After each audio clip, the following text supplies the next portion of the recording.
अस्सलामुअलैकुम नाज़रीन, तो मैं हूं आपकी होस्ट जवेरिया खान। खुशामदीद कहते हैं आपको अपने शो हेल्थ टॉक में। सबसे पहले तो हम बात करेंगे सेहत के हवाले से, सेहत के शोबे के हवाले से। तो आज का हमारा टॉपिक है अल्ट्रासाउंड के मिथ्स और फैक्ट। जो हमारी खवातीन में एक बहुत बड़ी ज़रूरत भी समझा जाता है। जब खवातीन प्रेगनेंट होती हैं तो जाहिर सी बात है अल्ट्रासाउंड एक बेसिक नीड है। इसी पर हमारे साथ बात करने के लिए हमारे साथ मौजूद हैं डॉक्टर फरहा। अस्सलाम वालेकुम डॉक्टर साहिबा, कैसी हैं आप? वालेकुम अस्सलाम, अल्हम्दुलिल्लाह मैं बिल्कुल ठीक हूँ। और बताएं कैसी चल रही है ज़िंदगी? फर्स्ट ऑफ ऑल तो ये बात कर लेते हैं। अल्लाह का बहुत शुक्र एहसान है, अल्हम्दुलिल्लाह अल्हम्दुलिल्लाह। तो अल्ट्रासाउंड के हवाले से बताएं कि पेशेंट आपके पास जाहिर सी बातें आते होंगे, तो सबसे पहले तो हमें बेसिक जो क्वेश्चन हमें पता करने के अल्ट्रासाउंड और एक्सरे में क्या फ़र्क है? लोगों में ये बड़ी कंफ्यूजन होती है, इस बारे में लोगों को पता नहीं होता, तो इस हवाले से बताएं हमें। Definitely I would love to answer you ये सारी चीज़ें, क्योंकि मेरा मकसद यहाँ पर आने का यही है कि जो लोगों में जितने तोहमात हैं अल्ट्रासाउंड को लेकर के उनको आज मैं क्लियर कर सकूँ, क्योंकि इसी मिशन के तहत मैं as a educationist, as a health care provider और as a doctor, as a sonologist काम कर रही होती हूँ। एक्सरे और अल्ट्रासाउंड की जब आपने बात की तो एक्सरे और अल्ट्रासाउंड दो मुख्तलिफ फील्ड्स हैं। लोग हमेशा इनको साथ मिला देते हैं कि बहुत बड़ी मिसकंसेप्शन है। अच्छा, रेडियोलॉजी में अगर ये दोनों चीज़ें आती हैं तो x-rays are totally different, ultrasounds are totally different. Ultrasounds की सबसे बड़ी खास बात ये कि दिस इज़ टोटली सेफ। इसमें माँ को या जो भी मरीज़ है जिसका हम अल्ट्रासाउंड कर रहे हैं उसको कोई नुकसान नहीं पहुँचता है, क्योंकि इसमें किसी किस्म की रेडिएशंस इन्वॉल्व नहीं होती। क्योंकि इसमें जिस तरीके से मैं आपसे बात कर रही हूँ एक साउंड वेव जा रही है आप तक, वैसे ही अल्ट्रासाउंड में एक साउंड वेव बॉडी के अंदर जाती है और उससे आकर के हमें दिखा देती है कि बॉडी के अंदर क्या हो रहा है। सही।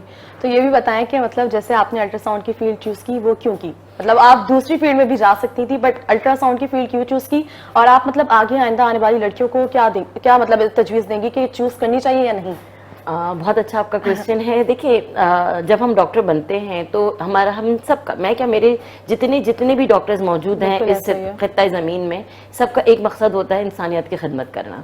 लेकिन और मैंने भी जब अपना MBBS कंप्लीट किया डॉ मेडिकल से, MBBS के बाद मैं पहले ट्रेनिंग्स एंड डेवलपमेंट्स की तरफ रही, तो वहाँ पे जाके हमें अंदाज़ा हुआ कि हमारी कुछ शोबे ऐसे हैं जहाँ पे स्टिल अभी नीड है। उसके बाद फिर मैंने अल्ट्रासोनोलॉजी पे लैंड किया और अराउंड कोई 12-14 सालों से मैं इस फील्ड से वाबस्ता हूँ। और इसमें मैं ये कहती हूँ कि एक हम बहुत ज़्यादा अपने आप को एक अपॉर्चुनिटी या एक लकी फील करते हैं जब हम अल्ट्रासाउंड कर रहे होते हैं। एक तो पेशेंट के साथ हमारा फिजिकल इंटरेक्शन होता है, हमारी फिजिकल हम उसकी डायग्नोसिस कर सकते हैं, और जब हमारी करेक्ट डायग्नोसिस के ऊपर उस मरीज़ की जान बचती है तो ये हमारे लिए एक सबसे कीमती असासा बन जाता है। ये बात तो आपने बिल्कुल सही की, कीमती असासा बन जाता है। जब जाहिर सी बात है डॉक्टर एक ऐसा शोबा है कि वो इंसान को जोड़ देता है एक इंसान के साथ। अल्लाह के बाद आप दूसरे होते हैं जो लोगों की जिंदगियां बचा रहे होते हैं, उनके साथ इंटरेक्ट करते हैं। अच्छा, दूसरा अहम क्वेश्चन मेरा ये है कि जच्चा बच्चा के लिए अल्ट्रासाउंड कितना इंपॉर्टेंट रोल है? ये भी आपने बहुत अच्छा सवाल किया, क्योंकि पहले लोगों में बहुत तोहमात थी इसको लेकर के। लोग ये कहते थे कि भाई नहीं अल्ट्रासाउंड नहीं कराना, बच्चा खराब हो जाएगा, बच्चे को नुकसान पहुंचेगा। No, not at all. Ultrasound एक वो वाहिद मोडालिटी है जो आप पूरी प्रेगनेंसी करवाएं, इससे माँ को ना कोई नुकसान पहुंचता है ना बच्चे को। अब वजह क्या है कि आप ये देखें कि अल्ट्रासाउंड को डॉक्टर की तीसरी आंख कहा जाता है। क्यों तीसरी आंख कहते हैं? क्योंकि वो चीज़ें जो डॉक्टर फिजिकली नहीं देख सकता वो हम अल्ट्रासाउंड में देखकर उसको बताते हैं। जिसमें आपने शायद नाम सुना हो, एक कंडीशन कहलाती है एक्टोपिक प्रेगनेंसी। एक्टोपिक प्रेगनेंसी एक वो कंडीशन है जिसमें बच्चा बच्चेदानी से हटके कहीं पे और ठहर जाता है, और खुदा न खास्ता अगर ये चीज़ डायग्नोस ना हो ऑन द स्पॉट तो ये चीज़ माँ की जान भी ले सकती है। अच्छा, ये इतना बड़ा नुकसान हो सकता है। इसी तरीके से जैसे एक खातून को एक नवीद मिलती है कि जी वो प्रेग्नेंट है, तो डॉक्टर उसका एक शेड्यूल बना देता है अल्ट्रासाउंड का कि भाई आपका पहला स्कैन, अल्ट्रासाउंड एक प्रॉपर वे है, आप ये कहना चाह रहे हैं? एग्जैक्टली कि उसके बाद डॉक्टर एक शेड्यूल बना देता है कि भाई एक आपका इनिशियल स्कैन होगा जिसको हम डेटिंग स्कैन कहते हैं। इनिशियल स्कैन के बाद सेकेंड स्कैन उसका 11 to 13 वीक पे आता है, जिसमें उसकी इनिशियल एबनॉर्मलिटीज देखी जा सकती हैं, जिसको हम एंटी स्कैन कहते हैं। फिर अगला स्कैन आ जाता है एनॉमली स्कैन, जिसमें बनते हुए बच्चे के अंदर खुदा न खास्ता किसी भी किस्म की कोई एबनॉर्मलिटी डेवलप हो रही है, ठीक है, कोई भी एबनॉर्मलिटी। और अल्हम्दुलिल्लाह मेरा इतना एक्सपोजर है कि मैंने उसमें देखा है कि मल्टीपल एबनॉर्मलिटीज, जैसे बच्चे की सर की हड्डी नहीं बनी, ठीक है। अब आप सोचें, एक औरत को पता ही नहीं कि उसके बच्चे के सर में हड्डी मौजूद नहीं है। मैं समझती हूँ कि अल्ट्रासाउंड तो बहुत बेसिक और मेजर रोल अदा करता है प्रेगनेंसी में। एग्जैक्टली, कि बच्चे की सर की हड्डी नहीं बनी, बच्चे का हाथ नहीं बना, पाँव नहीं बना, या दिल की बनावट में कोई नुक्स है, मतलब ये तो डॉक्टर ही बता सकते हैं अल्ट्रासाउंड के थ्रू। एग्जैक्टली, कितना भी अच्छा गायनेकोलॉजिस्ट हो, पेशेंट के पेट पे हाथ रख के नहीं बता सकता जब तक कि हम अल्ट्रासाउंड ना कर लें। ये तो बहुत अच्छी बात है। इसके बाद अगली हमारा एनॉमली स्कैन पे भी जब सब कुछ सही होता है, फिर अगला स्कैन आ जाता है 32 वीक पे, जिसको हम ग्रोथ स्कैन कहते हैं। ग्रोथ स्कैन का बेसिकली मकसद होता है कि बच्चे की ग्रोथ को पता करना कि उसकी पीरियोडिक ग्रोथ सही हो रही है या नहीं हो रही, क्योंकि कुछ बच्चे शुरू में तो सही चल रहे होते हैं, लेकिन खुदा न खास्ता माँ अगर डायबिटिक है, हाइपरटेंसिव है, या दूसरी और कोई वजह है, एग्जैक्टली बच्चे की ग्रोथ मुतासर हो सकती है। इसमें ट्विन और ट्रिपलेट्स भी बहुत ज्यादा शुमार होते हैं कि भाई ट्विन एंड ट्रिपलेट्स के अंदर भी हमें बहुत ज्यादा केयरफुल रहना पड़ता है। तो सोचो, अगर ये सारी जगहों पे आपके पास अल्ट्रासाउंड नहीं होते तो क्या क्या बवाल होते हैं। बिल्कुल ऐसा। उसके बाद अगर आप टर्म पे भी आप ले लें कि अगर टर्म पे अल्ट्रासाउंड के थ्रू ये पता चलता है कि बच्चे की पोजीशन सही है डिलीवरी के लिए, कहीं अवल नाल नीचे तो नहीं है, क्योंकि ये वो चीजें हैं जिसपे अगर नॉर्मल डिलीवरी की कोशिश की जाए तो वो जच्चा और बच्चा दोनों के लिए बहुत नुकसानदेह हो सकता है। तो इसीलिए खुदारा मैं हर एक से यही कहूंगी, प्लीज अल्ट्रासाउंड से मत घबराएं, ये बेसिक नीड है। मतलब ये मिथ्स हैं जो लोगों ने अपने ज़हन में खुद ही से कंसेप्शन बना लिया। पेशेंट्स आके हमसे कहते हैं एक हफ्ते पहले तो कराया था, दोबारा करवा रहे हैं, इससे तो हमें नुकसान पहुंचेगा, हमारी खाला का बच्चा जाया हो गया था जब उसका दोबारा अल्ट्रासाउंड। ये मिथ्स हैं जो बनी हुई हैं।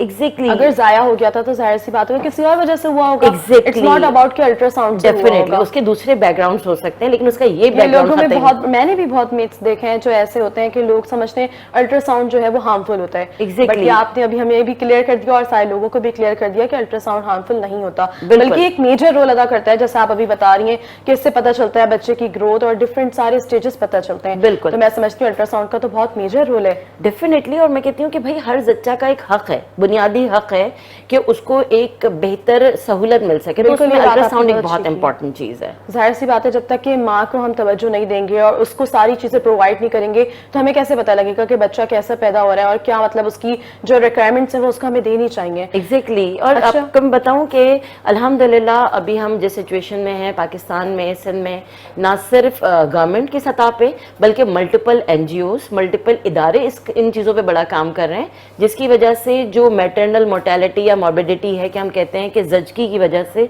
औरतों का शदीद बीमार होना या मर जाना, उसकी शरह में ग्रेजुअली कमी आती जा रही है। बहुत अच्छी बात है। तो बल्कि मतलब बहुत ही जबरदस्त बात है कि इस चीज में हम आहिस्ता आहिस्ता ग्रो कर रहे हैं। Exactly, अल्हम्दुलिल्लाह। अच्छा, ये भी बताएं कि आजकल तो चैट जीपीटी और गूगल वगैरह का काफी रुझान हो गया है, तो जो पेशेंट आपकी तरफ आते होंगे वो काफी उल्टी सीधी चीजें भी सर्च करके अपनी तरफ से और आपके पास आ जाते होंगे, तो उस पर आपका क्या रद्द अमल होता होगा? पहले तो हंसी आती होगी आपको। डेफिनेटली, और ये तो काम हमारा है। ये आमतौर पे ये ना यंगस्टर्स होते हैं, ठीक है, जेनजी ज्यादा होती है इसमें, कि वो हमारे पास आते हैं, आकर के लेटते हैं। और अच्छा, मेरी एक हमेशा से आदत है कि जब मेरे पास कोई पेशेंट आता है तो मैं उससे मीट एंड ग्रीट करती हूँ, सलाम दो, अच्छा भाई क्या हाल है, कैसे आना हुआ, पेशेंट फ्रेश हो जाता है। एग्जैक्टली, कैसे आना हुआ। तो मरीज आके मुझसे कहता है मुझे ना पित्ते में पथरी है। मैंने कहा अच्छा चलो खैर है, कोई बात नहीं। अच्छा कब टेस्ट करवाया था? नहीं टेस्ट तो नहीं करवाया। अरे आपको कैसे पता? मैंने गूगल किया था, मेरे जितने अलामात है ना वो सब बताते हैं कि आपको पित्ते में पथरी है। मैंने कहा खुदा के लिए इसके साथ ऑपरेशन पे ना चले जाना, पहले हमारे पास आ जाया करो। बिल्कुल ऐसा ही है। तो चैट जीपीटी या गूगल जो है, देखो हर चीज के अपने फायदे और नुकसान है। बिल्कुल ऐसा गूगल का या चैट जीपीटी या एआई की अगर हम बात कर लें तो रेडियोलॉजी की फील्ड में एआई बहुत अच्छा काम कर रही है, लेकिन हर कोई हर काम नहीं कर सकता। तो मरीज, हर शख्स जो किसी भी मर्ज में मुब्तला है, जिसको किसी भी किस्म की कोई अलामात वो फेस कर रहा है, कोई तब्दीली महसूस कर रहा है, तो मैं उसको ये कहूंगी कि काइंडली आप अपने मुआलिज से रुजू करें, ठीक है। आप चैट जीपीटी के ऊपर ना डायग्नोसिस बनाएं, ना सेल्फ ट्रीटमेंट पे जाएं। सेल्फ ट्रीटमेंट से बढ़ के नुकसानदेह कोई चीज नहीं हो सकती। बिल्कुल ऐसे ही, वो कहते हैं ना नीम हकीम, वो तो नीम हकीम नीम भी नहीं है, वो तो बिल्कुल ही आप मतलब हिकमत के शोबे से बहुत दूर। बिल्कुल आप किसी ऐसे चीज पे डिपेंड कर रहे हो जो मतलब आपको जानते ही नहीं है, जिसने आपका एनालिसिस ही नहीं किया हुआ कि आपके अंदर अभी इस वक्त क्या चल रहा है। वो भी वही वाली बात आ गई कि मिथ्स पे बात की और बस उस पे चल दिया। चैट जीपीटी ने कहा कि भाई मामू चाचा किसी को हुई थी पित्ते में पथरी, तो उनको ना पेट में दर्द रहता था, तो बस मुझे भी ऐसा ही है। तो लोगों में अपनी बनाई हुई मिथ्स बहुत ज्यादा होती हैं। तो मैं अगर एक जनरल मैसेज आपके चैनल के तवज्जुह से लोगों को जरूर देना चाहूंगी कि प्लीज आप अपने बॉडी में अगर कोई भी तब्दीली महसूस करते हैं तो उस तब्दीली के लिए आप डॉक्टर से रुजू करें। आपका मुआलिज ही वो है जो आपको बेहतर गाइडलाइन प्रोवाइड कर सकता है, जो आपको इन्वेस्टिगेशन सजेस्ट कर सकता है कि इस मखसूस मर्ज़ के लिए आप ये चीज़ें करें ताकि वो बेहतर डायग्नोसिस पे पहुँचे। आपको मैं इसके हवाले से बताना भी चाहूँगी कि हमारे पास बहुत ज़्यादा मिथ्स हो जाती हैं ब्रेस्ट कैंसर को लेकर के। अब क्योंकि अक्टूबर का महीना आने ही वाला है, ब्रेस्ट कैंसर पे हम बहुत काम कर रहे होते हैं, तो हमारा काम इलाज करना नहीं, हमारा काम वहाँ पे लोगों को आगाही देना है। बिल्कुल, अवेयरनेस एक बहुत बड़ी चीज़ है जिसकी बहुत ज़्यादा लैक है लोगों में। डेफिनेटली लोगों को नहीं पता होती बहुत सारी चीज़ें। लगता है कि भाई कोई मतलब औरतें इतनी डिप्रेशन में चली जाती हैं कि आपकी सोच होगी कि बेचारियाँ अगर वो फील करती हैं कि कोई ज़रा सी तब्दीली आ रही है उनके ब्रेस्ट में, वो आइसोलेट कर लेती हैं अपने आप को। आप बिल्कुल सही बात वो डिप्रेशन, मैंने भी बहुत नोटिस हाँ, किया वो डिप्रेशन का शिकार, एंजाइटी का शिकार नहीं, अज्यूम कर लिया कि हमें ब्रेस्ट कैंसर एग्जैक्टली, मतलब जरूरी नहीं है, आपको किसी और वजह से भी कुछ बिल्कुल हो सकता है। डरना नहीं है, लड़ना है, ठीक है, है, फेस करना है उस चीज को। तो अगेन कोई भी तब्दीली, और अगर वो ब्रेस्ट के हवाले से ही है कि आपको एक चिन्नी सी गुटली भी फील हो रही है, कंसल्ट योर डॉक्टर, ठीक है। उसके लिए हम प्रॉपर गाइडलाइंस देते हैं कि भाई आपको इतने अल्ट्रासाउंड करवाने ब्रेस्ट के, ये आप अल्ट्रासाउंड करवाएं, जिससे आप बहुत आसानी से पता चल जाता है कि ये क्या चीज़ है। और ऐसा ही है, अल्हम्दुलिल्लाह स्टिल हर गुटली जो है वो कैंसर नहीं होती, ठीक है। जितनी गुटलियां हम देखते हैं मरीजों में, हर गुटली कैंसर नहीं होती। समटाइम्स कुछ और भी हो सकता है, इट्स नॉट मैंडेटरी कि आपको ब्रेस्ट कैंसर ही हो। डेफिनेटली डेफिनेटली सारी बातें और अफवाहें हैं ना कि लोग उस पर बिलीव कर लेते हैं और अपने आप को आइसोलेट कर लेते हैं। ये बात आपने बिल्कुल सही करी कि मतलब खवातीन के अंदर ये बहुत चीज़ पाई जाती है कि अपने आप को खुद ही से अज्यूम कर लेंगी कि हाँ हमें यही है। सही बात है, डर के बैठना थोड़ी है। आप अगर आपको लगता है तो बिल्कुल आप कंसल्ट करो डॉक्टर को, अगर वो आपको बताए तो जरूरी थोड़ी है। कभी कभी हमें बुखार होता है, हमें लगता है कि हमें ये बीमारी हो गई, वो बीमारी हो गई, लेकिन हर बीमारी जैसे डेंगू, मलेरिया, सब में बीमार आप बुखार होता है आपको, बट ये जरूरी नहीं है कि आप इस बीमारी को लेके बैठ जाओ कि मुझे यही बीमारी होगी। बिल्कुल सबके सिम्टम्स सेम भी होते हैं, तो कुछ और भी हो सकता है।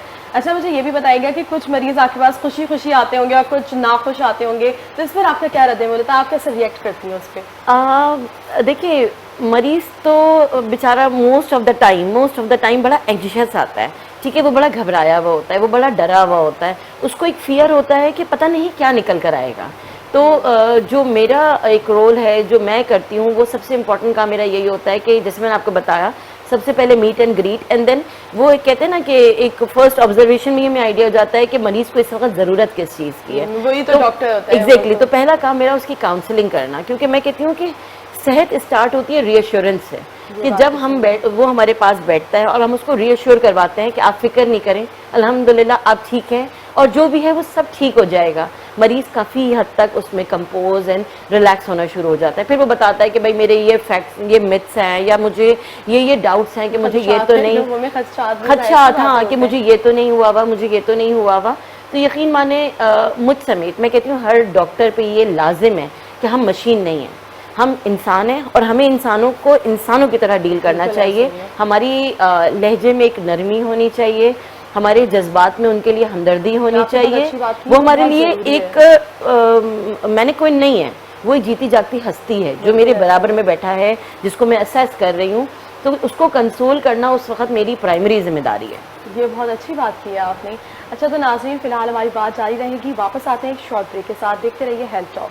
वेलकम बैक नाज़रीन। तो हमारा टॉपिक था अल्ट्रासाउंड के ऊपर, मिथ्स और फैक्ट्स पर हम बात कर रहे थे। हमारे साथ डॉक्टर मौजूद हैं। तो डॉक्टर साहिबा, मुझे ये भी बताइएगा कि आपसे हमारी मुलाकात यहाँ के अलावा कहाँ हो सकती है? आपकी मुझसे मुलाकात, एक्चुअली मैं एसोसिएटेड हूँ ईसा लेबॉर्ट्रीज़ के साथ, और मैं as a head of ultrasound department उनके पास काम कर सकती हूँ। तो यू आर मोस्ट वेलकम, आप जब आना चाहें। उसके अलावा हम आपको विजिट करेंगे। बिल्कुल बिल्कुल, मुलाकात के लिए भी आ सकते हैं और डायग्नोसिस के लिए भी आ सकती हैं। अच्छा, उसके अलावा मैं एसोसिएटेड हूँ एक अलाइड हेल्थ साइंसेस की अकेडमी हमने बनाई है ईसा लैब के तवज्जुह से, by the name of international institute of health and innovative research, और मैं वहाँ पर एज अ प्रिंसिपल भी उनके साथ अपनी खिदमत सर अंजाम देती हूँ और कुछ रिसर्च प्रोजेक्ट्स के साथ एसोसिएटेड हूँ, जिसमें मैटरनो फीटल पे मैं काम कर रही होती हूँ।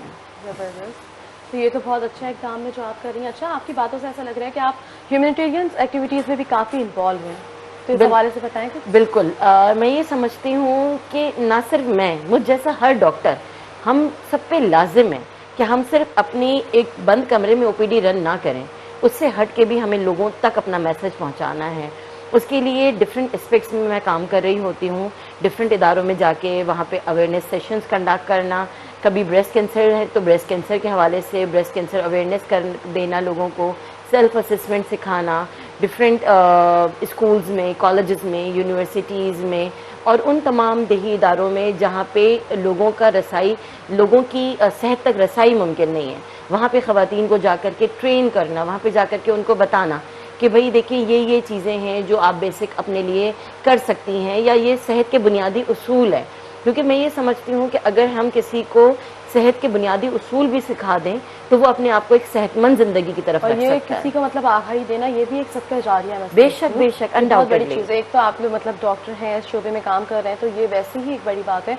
और मतलब आगाही देना, लोगों में अवेयरनेस नहीं है, खासतौर पे हमारे यहाँ ख़वातीन में बिल्कुल भी अवेयरनेस नहीं है, उनको नहीं पता होता कि क्या चीज़ है। जैसा आपने इससे कबल भी बताया कि अल्ट्रासाउंड के हवाले से नहीं पता होता लोगों को, स्टेजेस नहीं पता होते। तो आप क्या समझती हैं अल्ट्रासाउंड में मतलब कितनी बार डॉक्टर के आप विजिट करना चाहिए, कितनी बार हमें ड्यूरिंग प्रेगनेंसी जो है अल्ट्रासाउंड करवाना चाहिए? देखिए ड्यूरिंग अब सोशो इकोनॉमिक की बात भी आ जाती है, ठीक है, जहाँ पे सोशो इकोनॉमिक कंडीशन बहुत पुअर है, ठीक है, और वो लोग जहाँ पे इतनी बेहतर उनके पास फैसिलिटीज़ नहीं हैं, वहाँ पे मिनिमम बेयर 2 से 3 अल्ट्रासाउंड तो लाजमी है, ठीक है। ये मैं बता रही हूँ उनके लिए जिनका सब कुछ नॉर्मल है। लेकिन खुदा न खास्ता अगर किसी भी किस्म की कोई कॉम्प्लिकेशन है, कोई प्रॉब्लम पिछली प्रेगनेंसी में रही है, रिपीटेटिव मिसकैरेजेस रहे हैं, वो तो हम विजिट करना, हाँ, वो हमला खातून जो किसी और को morbid condition like high blood pressure, sugar, thalassaemia, severe anaemia या किसी भी ऐसी कंडीशन में मुब्तला हैं जिससे उनकी बीमारी इस बनते हुए बच्चे को किसी भी किस्म की कोई नुकसानदेह तब्दीली दे सकती है, असरअंदाज हो सकती है, उसमें नंबर ऑफ स्कैन्स बढ़ जाते हैं। बट अगेन ये बात याद रखनी है कि स्कैन से जच्चा और बच्चा दोनों को कोई नुकसान नहीं होता। लोगों में बिल्कुल ये बहुत बड़ा एक मैं समझती हूँ कि वाकई में एक मिथ क्रिएट हो गया है कि शायद नुकसान होगा। और मतलब आपके पास भी काफ़ी सारे पेशेंट्स आते होंगे, तो कोई ऐसा सवाल बताया जो आपको मतलब हंसी भी आई और अजीब सा भी लगा हो बात करके कि ये कैसा क्वेश्चन है? इंसिडेंट तो हुआ होगा कोई ऐसा? जी, ऐसे तो रोज कुछ ना कुछ हमारे साथ जो हैं वो इंसिडेंट्स हो रहे होते हैं कुछ सेल्फ डायग्नोसिस के ऊपर। बिल्कुल ऐसे ही है। अच्छा, एक मेरे पास मुझे याद है कोई अराउंड 18-19 ईयर्स का एक लड़का आया और आकर के लेटा, बहुत ही एंशियस, हाथ उसके लिटरली कांप रहे थे, बैठा लेटा। मैंने कहा बेटे क्या हुआ? कहता है नहीं अब कुछ नहीं हो सकता। मैंने कहा क्यों, क्या हुआ? कहता है कि आई थॉट कि मुझे जो है वो लिवर कैंसर है। मैंने कहा क्यों? कहते नहीं एक्चुअली मेरे दादा को भी था तो मुझे वही वाले साइंस आ रहे हैं जो मेरे दादा को थे। मैंने कहा बेटे अल्लाह को मानो, ठीक है। मैंने कहा कि अगर आप इस तरीके से अपनी सोच रखेंगे तो आपकी आइंदा आने वाली नस्लों को कौन समझाएगा? हम तो दुनिया से जा चुके होंगे उस वक्त तक। बिल्कुल ऐसे ही है। उनको ये समझाना, तो उसको काउंसिल किया, सब समझाया, कुछ नहीं था, सिर्फ इंडाइजेशन थी उस बेचारे को। और ये कितनी बड़ी मतलब एक क्रिएटिव चीज से उसने वो हिम्मत हार चुका। वो हिम्मत उसको मैंने बताया। मैंने कहा फिर मैंने उसके लाइफ स्टाइल पे बात की, तो वो कहीं कॉल सेंटर में काम करता था, पूरी रात वो जागता था, उसकी स्लीपिंग डिसऑर्डर्स थे कि रात में पूरी रात जागने की वजह से उसको एसिडिटी ज्यादा रहती थी, ज्यादा एसिडिटी की वजह से उसको कभी मुंह से ब्लड आ गया था। तो बस ही थॉट कि अब तो मेरा जो लिवर कैंसर है ना वो टर्मिनल स्टेज पे पहुंच चुका है। तो हम इसीलिए कहते हैं कि प्लीज सेल्फ मेडिकेशन ना करें, सेल्फ डायग्नोसिस ना करें, गो टू द हॉस्पिटल। बिल्कुल ऐसे ही है। अच्छा हमें ये भी बताइएगा कि अल्ट्रासोनोग्राफी के हवाले से बताइएगा कि उसका क्या स्कोप है? अल्ट्रासोनोग्राफी का अब ना सिर्फ पाकिस्तान में, पूरी दुनिया में बहुत इमर्जिंग स्कोप है। अगेन मैं बार बार ये कहती हूँ कि it is the third I of the doctor, ठीक है। तो डॉक्टर तीसरी आंख के बगैर तो काफी हद तक नामुकम्मल है। लेकिन हर सोनोलॉजिस्ट या सोनोग्राफर हम कहते हैं कि क्यों लोगों की मिसडायग्नोसिस हो जा रही है, कुछ तो वजह होगी कि लोग जो हैं वो अपना भरोसा खो देते हैं। उसके लिए मैं जिम्मेदार ठहराती हूँ ट्रेनिंग्स के ऊपर, ठीक है, कि अगर कोई शख्स, तो देखिए माँ के पेट से कोई सीख कर नहीं आता, सब दुनिया में आने के बाद ही सीखते हैं। अच्छी ट्रेनिंग होगी तो अच्छा प्रोडक्ट निकलेगा। तो वो तमाम लोग, वो तमाम बच्चे बच्चियाँ जो रेडियोलॉजी में, जो अल्ट्रासोनोग्राफी में, जो इकोकार्डियोग्राफी में या किसी भी अलाइड हेल्थ साइंसेज में जाना चाहते हैं, उनको मैं कहूँगी कि आप प्लीज़ प्लीज़ प्लीज़ ऐसे इदारे का इंतखाब करें जो आपको एक बेहतर ट्रेनिंग दे सके। उस इदारे का नहीं जिसके पास ना कोई गवर्निंग बॉडीज़ हों, जिसके पास ना कोई एसोसिएटेड हॉस्पिटल हो, जिसके पास ना कोई एसोसिएटेड लेबॉर्ट्रीज हो, क्योंकि ये तो वो चीज़ है जो आप पढ़ने के साथ साथ कर करके सीखते हैं। Every human body tales a different story, ठीक है। हर शख्स जिसके ऊपर हम प्रोब रखते हैं उसमें से एक अलग स्टोरी निकल कर आती है। तो जब तक आप ये चीज़ प्रैक्टिकली नहीं सीखेंगे, इस पे आप कैसे आगे बढ़ सकते हैं, या आप एक बेहतर और कामयाब सोनोलॉजिस्ट या सोनोग्राफर कैसे बन सकते हैं? अच्छा, तो मतलब कोई ऐसा पेशेंट भी आपके पास आया हो जिसने आपको इंटरेस्ट शो किया हो कि मैं भी अल्ट्रासाउंड के शोबे में जाना चाहती हूँ या जाना चाहता हूँ, तो कोई ऐसा इंसिडेंट आपके साथ हुआ है, कोई ऐसा बच्चा जो आपको लगा हो कि हाँ यार ये मतलब जाना चाहता है तो मैं इसको अच्छी गाइडलाइन दूँ? इसमें मैं आपको बताऊं, हमारे पास अल्ट्रासोनोलॉजी एक वो इंटरेस्टिंग फील्ड है जो मैं कहती हूँ कि फीमेल्स के लिए तो बेस्ट है। अब क्यों बेस्ट है? क्योंकि इसमें आपको very comfortable, very suitable and adjustable jobs होती हैं और एक रिस्पेक्ट तो है ही है, ठीक है। अब फॉर एग्जांपल कई ऐसी लड़कियां हैं मेरे साथ की भी, मेरी अपनी फ्रेंड्स, मेरी अपनी कोलीग्स, मेरे अपने जूनियर्स जिन्होंने एमबीबीएस किया लेकिन लॉन्ग एक्सटेंडेड वर्किंग आवर्स की वजह से वो काम नहीं कर पाते, नतीजतन वो सारा टैलेंट घर की नालियों में बह गया। मैं तो ये कहती हूँ, ठीक है, कि वो किचन के ड्रेन में चला गया सारा। देखिए, आप उनको जब अल्लाह ने एक नॉलेज दी है ना, एक इल्म दिया है, अल्लाह ने आपको शऊर भी दिया है कि आप उसको कैसे बेहतर तौर पे इस्तेमाल कर सकते हैं। तो वो खवातीन जो लॉन्ग एक्सटेंडेड जॉब्स नहीं कर सकती, वो डॉक्टर्स उनके लिए बेस्ट डिसिप्लिन है, क्योंकि आप साल 2 साल की ट्रेनिंग्स के बाद आप एक बहुत बेहतर पोजीशन में खड़े होते हैं कि आप अपने कंफर्ट जोन में रहते हुए, लाइक फॉर इंस्टेंस मेरे पास ऐसे डॉक्टर्स भी मौजूद हैं जो कहते हैं कि हम पूरे वीक काम नहीं कर सकते, हम सिर्फ संडे करेंगे। अच्छा। क्योंकि हम अपनी फील्ड से इंटैक्ट रहना चाहते हैं, तो हम उनको वो भी ऑफर करते हैं कि ठीक है आप सिर्फ संडे काम करें, क्योंकि आप अपनी फील्ड से इंटैक्ट रहें, आपको एक सेल्फ सेटिस्फेक्शन रहे। बिल्कुल ऐसे ही, मतलब उस फील्ड को चूज करना चाहिए और ऐसी चीजों को चूज करना चाहिए जिसमें आप आराम से काम कर सकते हैं। exactly. मतलब ये कि अगर आप कुछ पढ़ाई भी कर रहे हो, कोई डिग्री भी हासिल कर रहे हो, तो वो चूज करो जिसमें आप आगे काम कर सकते। और एक्सेल इसमें बहुत है, बहुत ज्यादा। मतलब अब मैं कहती हूँ अल्हम्दुलिल्लाह इतनी चीजें इसमें तरक्की कर रही हैं, न सिर्फ पाकिस्तान में, पूरी दुनिया में, कि रेडियोलॉजी कहाँ से कहाँ को जा रहा है।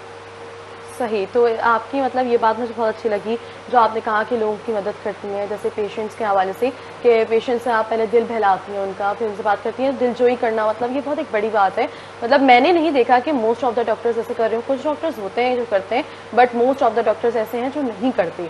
झड़क के बात करना या मतलब बदतमीजी से ऐसे बात करना, तो ये बहुत एक अच्छी, मतलब मैं समझती हूँ कि काइंडनेस वाली बात है कि आप किसी के साथ ऐसे बात करो, क्योंकि पेशेंट ऑलरेडी परेशान होता है, वो आपके पास आता है तो वो अपनी मतलब उसको पता भी नहीं होता कि उसे बीमारी है, और उसी को जैसा आपने कहा कि एज्यूम करके बैठ जाते हैं और उसको परेशान हो जाता है। तो मतलब ये एक बहुत अच्छी चीज़ है कि आपने मतलब आप दिलजोई करती हैं और ये करती हैं। अच्छा, ये बताएं कि इसमें जैसे अल्ट्रासाउंड के लिए जो खवातीन आपके पास आती होंगी, तो उसमें उनके जो हस्बैंड होते हैं, जो मर्द हजरात हैं, उनका क्या रोल होता है? मैं बहुत प्रमोट करती हूँ कि हस्बैंड्स जो हैं वो वाइफ्स के साथ आएँ, ठीक है। दे शुड नो कि उनकी वाइफ क्या सफ़र कर रही है, उनको पता होना चाहिए। और खासकर जब प्रेगनेंसी रिलेटेड स्कैन्स होते हैं तो मैं हस्बैंड्स को बुलाती हूँ अपनी रूम में और उनको वो बेबी दिखाती हूँ, just to make the bond more stronger. Exactly, वो इतना एक्साइट, क्योंकि वो औरत तो पहले दिन से ही माँ बन जाती है जैसे ही उसका प्रेगनेंसी टेस्ट पॉजिटिव आता है, जैसे ही वो अपना फर्स्ट स्कैन में अपने बेबी को मूव होता हुआ देखती है। लेकिन बाप को वो एहसास तब होता है जब वो बच्चा उसकी गोद में आता है। तो मैं ये चाहती हूँ कि भाई वो हस्बैंड्स भी उस माँ की तब ज़्यादा केयर करते हैं, वो अपनी आंखों से देख रहे होते हैं। तो मैं स्कैन रूम में यूजुअली हस्बैंड्स को भी बुलाती हूँ, उनको दिखाती हूँ कि देखो ये बेबी है, ये उसके हाथ हैं, ये उसके पाँव हैं। और यकीन माने उनकी एक्साइटमेंट का ना कोई लेवल ही कुछ और होता है। और फिर जो उनकी अपनी वाइफ के साथ एटीट्यूड होता है और जो उसकी टुवर्ड्स हो जाते हैं ना अचानक से, मतलब वो एकदम बिहेवियर चेंज हो जाता है, तो वो बहुत ब्यूटीफुल लगता है। और मैं समझती हूँ जरूरी भी है कि मर्दों को पता होना चाहिए कि औरत यानी कि उनकी बीवी किस चीज से गुजर रही है। माँ बनने का प्रोसेस इतना आसान नहीं होता। वो औरत मशीन थोड़ी है कि आपने जो है वो कहा और बटन दबा के प्रोडक्ट बाहर आ गई। वो पूरा एक प्रोसेस है, एक लॉन्ग प्रोसेस। मतलब औरत गुजरती है तो वो उसी को पता है कि वो कैसे गुजरती है, क्योंकि औरत जब जैसे आपने जैसे कहा कि पॉजिटिव टेस्ट आता है तो पता चल जाता है, तो औरत तो उसी वक्त से महसूस कर लेती है क्योंकि उसे एहसास हो जाता है ज़ाहिर बच्चे का। बट बाप जब ही महसूस करता है ना उसके हाथ में बच्चा आता है। तो वाकई में मर्दों का, मैं समझती हूँ कि मर्दों को लेबर रूम में भी होना चाहिए। इस हवाले से क्या कहेंगे आप? होना चाहिए या नहीं? नहीं, आप बिल्कुल सही कह रही हैं, होना चाहिए। कुछ हॉस्पिटल्स में ये सहूलत मौजूद है। देखिए कि मतलब जो उनकी वाइफ है वो बर्थ देते हुए कितना ज्यादा दर्द महसूस करती है। देखो हमारे यहाँ कुछ हॉस्पिटल्स में है, लेकिन अनफॉर्चुनेटली जो ये वाली सहूलियात हैं, स्टिल हमारे पास जगह की तंगी है, स्टिल हमारे पास जो है वो इक्विपमेंट्स की तंगी है। उसकी वजह से एक प्राइवेसी का मामला आ जाता है, तो हस्बैंड्स को फैसिलिटेट नहीं कर पाते। लेकिन व्हाट वी एक्सपेक्ट कि इन फ्यूचर ये वक्त भी आएगा। हाँ, मैं चाहती हूँ कि ये वक्त आए, ऐसी बात है, क्योंकि मुझे ये चीज़ अच्छी लगती है कि उनको पता होना चाहिए कि मतलब जो औरतें हैं वो सिर्फ इतनी इजीली नहीं बच्चा पैदा कर लेती, इसमें बहुत टाइम लगता है। अच्छा, मैं ये भी समझती हूँ कि जब बच्चा पैदा हो जाता है तो उसके बाद मतलब क्या चीज़ें होती हैं जो मैटर करती हैं कि आपको ख्याल करना चाहिए, नहीं करना चाहिए, मतलब इसमें हस्बैंड्स का क्या रोल होना चाहिए? देखिए, हाँ, अब बहुत सारी चीज़ें जो है ना वो डिपेंड करती हैं एक लड़के की ग्रूमिंग पे भी, ठीक है, एक फैमिली बैकग्राउंड पे भी, कि बहुत सारी चीज़ें डिपेंड करती हैं। कि मेरी पर्सनल ऑब्जर्वेशन यही है कि a boy is the reflection of his father. ये सच है, ठीक है, कि जैसे उसके फादर का एटीट्यूड है उस लड़के का अपनी वाइफ के साथ वैसा ही एटीट्यूड होता है। और अब जो नई जनरेशन है वो माशाल्लाह माशाल्लाह मैं कहती हूँ ये बहुत अच्छी जनरेशन है, ये बहुत केयरिंग जनरेशन है, ये अपनी केयर, अपनी मोहब्बत, अपनी अटैचमेंट शो करती है। इवन हम पहले देखते थे, पहले जो 12-14 साल के बच्चे होते थे वो बहुत सारे मामलात में बिल्कुल बेखबर होते थे, लेकिन अब मैंने देखा है कि ये लड़के, ये बच्चे अवेयरनेस हो रही है और लोग अवेयर हो रहे हैं। एग्जैक्टली, कि उनको पता है कि भाई एक फीमेल जो उसकी माँ है, जो उसकी बहन है, वो उसकी भी बहुत परवाह करते हैं। तो यही लड़के जब आगे बढ़ते हैं वो अपनी वाइफ की भी उतनी ही परवाह करते हैं, और बिल्कुल ये ज़रूरी भी है। तो जैसे मतलब मैं ये समझती हूँ कि आप किस तरफ होती हैं, किस तरफ बैठती हैं, जैसे आप बता रही थी अभी कि आप गडाफ की तरफ भी होती हैं, तो वहाँ पे मतलब कैसे लोग होते हैं, कैसे लोगों से इंटरेक्शन होता है आपका? देखो, डिफरेंट टाइप्स के लोग आते होंगे। बेसिकली वो मैं एक स्लम एरिया में जाती हूँ, क्योंकि अगेन वही वाली बात कि हम रोज़े क़यामत ये भी जवाबदेह होंगे कि भाई हमने सिर्फ उसको ही फायदा नहीं पहुँचाया जिसने हमें फीस दी, बल्कि वो भी जो मुस्तहिक था, कि एट टाइम्स हमें जो मुस्तहिकीन की ज़रूरत है उनके पास जाके पूरी करनी पड़ती है।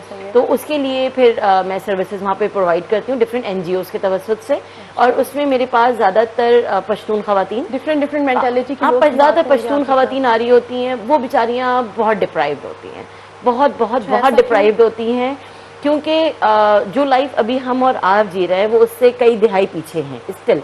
आपको मैं बताऊं कि हम जब स्कैन कर रहे होते हैं तो हमें खवातीन से उनको कुछ मखसूस तारीखें मालूम करनी होती हैं कि भाई ये इस तारीख, आप मुझे हम इस चीज़ की तारीख बता दें या इस चीज़ की तारीख बता दें। तो एक खातून मेरे पास लेटी थी, मैंने उनसे पूछा कि अच्छा मुझे आप इसकी तारीख बता दें। तो उन्होंने मुझसे पूछा कि बाजी आज क्या तारीख है? मैंने बताया ये। बाजी आज क्या दिन है? मैंने कहा ये दिन है। कहती है अच्छा। मैंने कहा अच्छा अब तो मुझे बताओ कि उसकी क्या तारीख थी? कहती है आपको एक बात बताऊँ? मैंने कहा हाँ। कहती है हमारे यहाँ तो कैलेंडर ही नहीं है। मैंने कहा अच्छा तो घड़ी तो होगी? कहती नहीं घड़ी भी नहीं है। मैंने कहा मोबाइल तो होगा? कहती नहीं बाजी हमारे मर्दों को पसंद नहीं है कि हमें दुनिया का कुछ भी पता हो। स्ट्रेंज, मतलब आप सोच नहीं सकते कि लोग कहाँ पर अभी दुनिया जो है वो मौजूद है। Lack of education exactly. तो वो तो बहुत डिजर्व करते हैं कि हम जाकर उनको फैसिलिटेट करें। उनको ना सिर्फ हम काउंसलिंग करते हैं, हम उनको हेल्थ फैसिलिटी प्रोवाइड करते हैं, हम उनको मतलब उनके लिए हमारे पास आना एक ब्लेसिंग बन जाती है। तो उनको एक ऐसी दुनिया नजर आती है जहाँ पे उनको प्यार दिया जाता है, उनको एक ऐसी दुनिया नजर आती है जहाँ पे उनका ख्याल रखा जाता है। मतलब इतना अफसोस का वक्त आता है कि खवातीन आती हैं हमारे पास, उनके जिस्म में ब्रूजेस, नील पड़े हुए होते हैं। क्या हुआ? मियाँ ने मारा। क्या हुआ? ससुर ने मारा।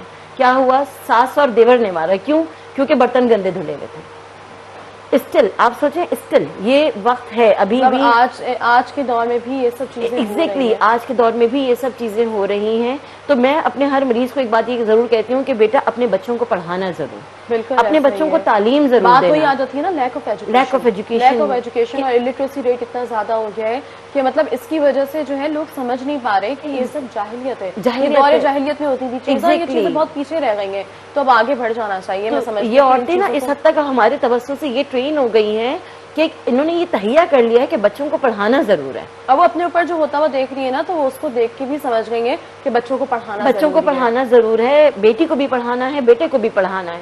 बेटा एक अच्छा शौहर बने, बेटी एक समझदार बीवी बन सके। मैं समझती हूँ कि औरत का पढ़ना मजीद ज्यादा जरूरी इसलिए क्योंकि वो पूरी नस्ल पाल रही होती है। बेशक औरत के ऊपर पूरी नस्ल डिपेंड कर रही होती है। तो ये इतना जरूरी नहीं है कि आप मर्द को पढ़ाओ, सिर्फ औरत और मर्द दोनों पढ़ेंगे तो एक अच्छा मास्टर डेवलप होगा। बिल्कुल बिल्कुल बिल्कुल। मेरे ख्याल से तो पढ़ाई का रुझान ज्यादा होना चाहिए। जैसे जैसा कि आप तो खुद ही डॉक्टर हैं और आपने खुद भी पढ़ा है, तो अल्ट्रासाउंड के हवाले से मज़ीद मुझे ये भी जानना है कि अल्ट्रासाउंड के कोई नुकसानात होते हैं या नहीं होते, क्योंकि लोगों में ये बात भी बहुत पाई जाती है कि अल्ट्रासाउंड के नुकसानात काफ़ी हैं, लोग ये समझते हैं। अच्छा देखो, अल्ट्रासाउंड में भी ना मुख्तलिफ किस्म के अल्ट्रासाउंड आते हैं, ठीक है, बेसिक भी आते हैं, एडवांस भी आते हैं, लेकिन अव्वल एक चीज, बेसिक में क्या फ़र्क होता है? बेसिक में जो आप हम अपनी जुबान में उसको ग्रे स्केल कहते हैं, और आप लोगों को जो ब्लैक एंड व्हाइट अल्ट्रासाउंड नजर आता है, that is the basic scan, ठीक है।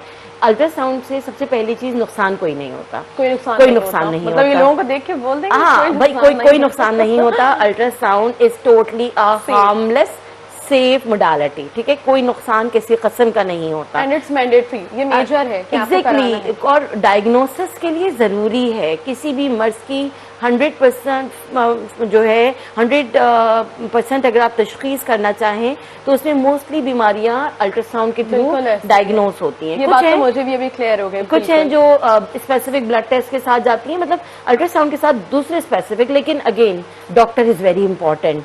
क्वेक्स के पास नहीं जाना, क्वेक्स के पास नहीं जाना, सेल्फ ट्रीटमेंट नहीं लेनी, चैट जीपीटी के पास नहीं जाना, सेल्फ डायग्नोसिस नहीं करना, डॉक्टर से आपने करवाना है। तो अल्ट्रासाउंड किसी भी तरह से कोई नुकसानदेह प्रोसीजर नहीं है, बल्कि आपकी चैनल के तवज्जुह से मैं लोगों को ये बताना चाहूंगी कि अब अल्ट्रासाउंड अल्हम्दुलिल्लाह इस हद तक एडवांस हो चुका है कि वो चीज़ें जिनके लिए पहले प्रोसीजर करने पड़ते थे, अब वो अल्ट्रासाउंड गाइडेड बहुत आसानी से हो जाते हैं, या अल्ट्रासाउंड के अंडर बहुत आसानी से हो जाते हैं।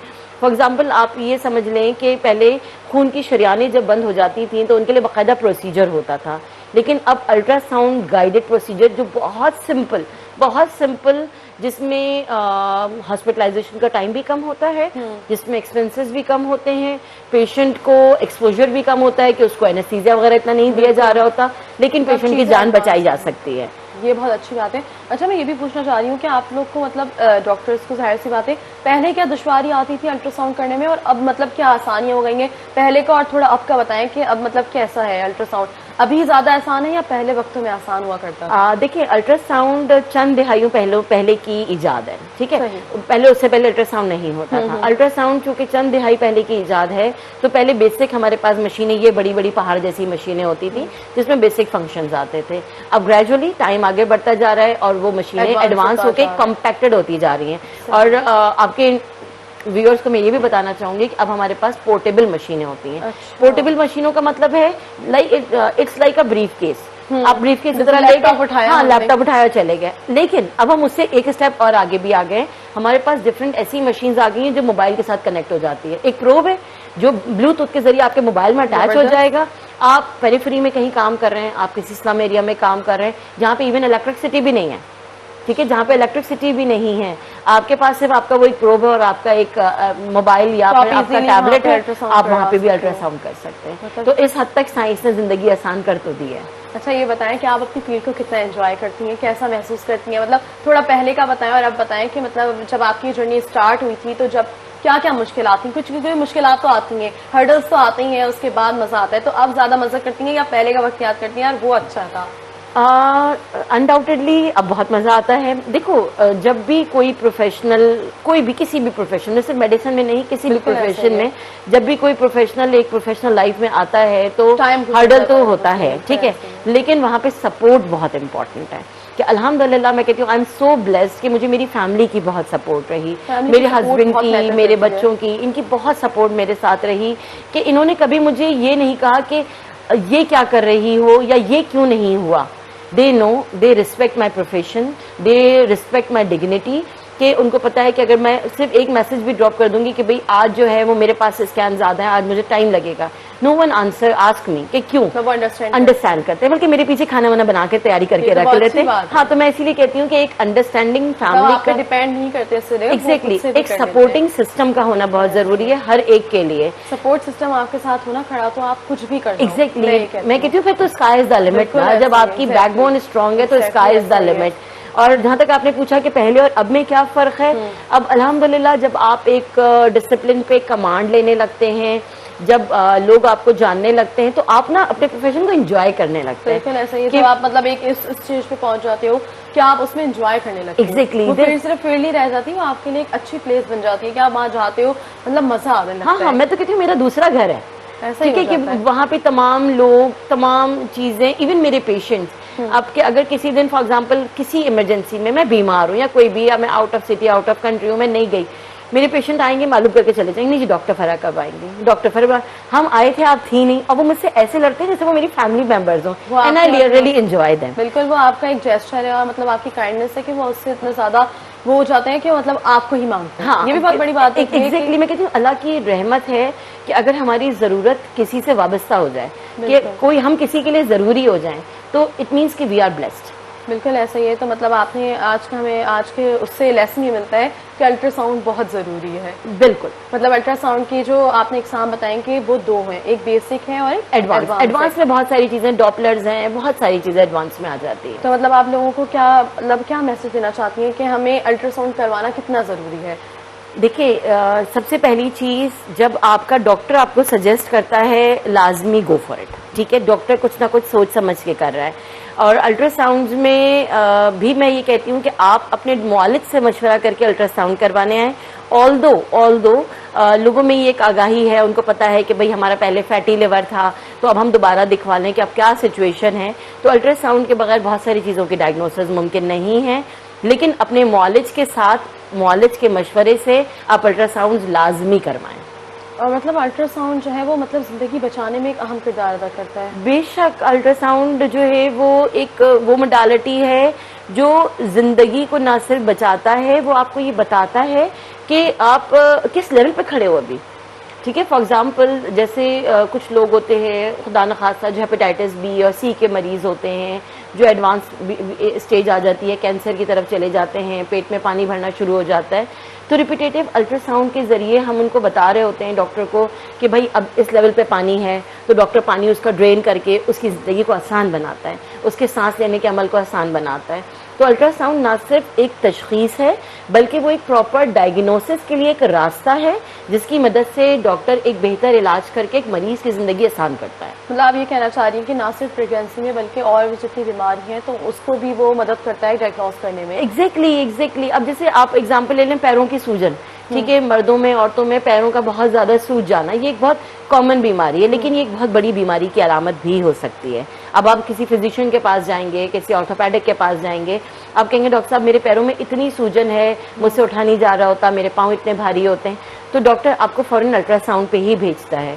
उसमें हम पाँव की खून की जो नसें हैं, खून की नाशरियाने हैं, उनको हम देखते हैं कि कहीं कोई गुठली तो नहीं बन गई जिसकी वजह से खून का दबाव जो है वो रुक रहा है। तो ये चीज़ें अल्ट्रासाउंड के जरिए ही मुमकिन है।